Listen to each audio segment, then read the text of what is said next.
Pete Flores is the U.S. Customs and Border Patrol Director of Field Operations. Sir, thank you for taking the time.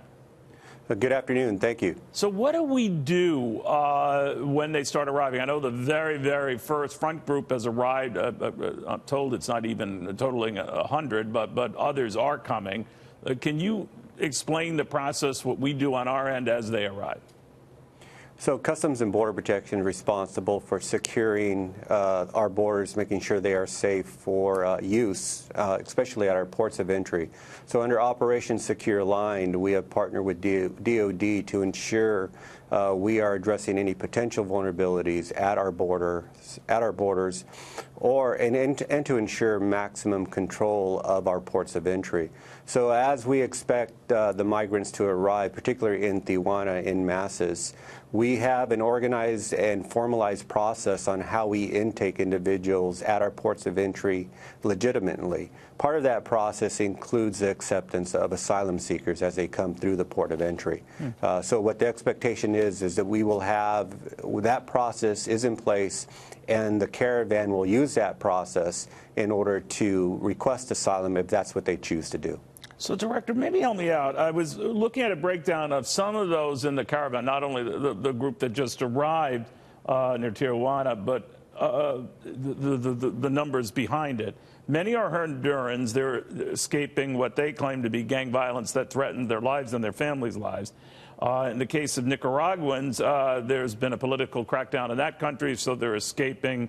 Again, something they say is for their lives. Guatemalans, it just seems to be more focused on the abject poverty in that country that's deteriorated rapidly over just the last year. So do any of those cases meet the technical definition of asylum? And then how do you prove that? I think an imminent threat to your life or if your family's been targeted is one thing. Generically escaping a country because it's poor is another, right? So what do you do? So I would echo the comments made by our Secretary and our Commissioner that the caravan and the members of the caravan have been provided, Mexico has provided for an asylum process for them in Mexico. They've also provided opportunities for employment to them. So if individuals in this caravan are economic migrants, they have been given the opportunity to have a safe place, to have opportunity for employment.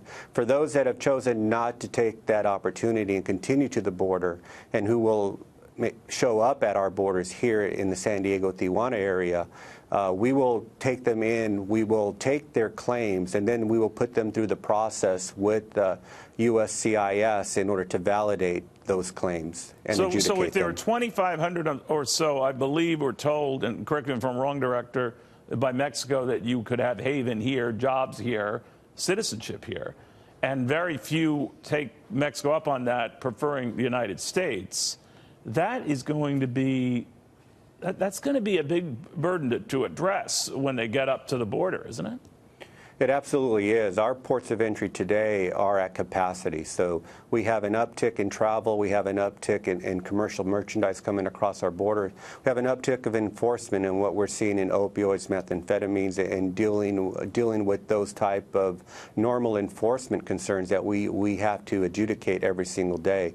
To add on the asylum process and this administrative process on top, at our ports of entry will significantly impact what our ability is to process those. In San Diego, we have a queue-in process today, queue management process on how we handle asylum seekers today. Because of the impact we're already seeing at our ports of entry and the capacity concerns we have with being able to process and hold individuals until we can put them into the asylum process. All right.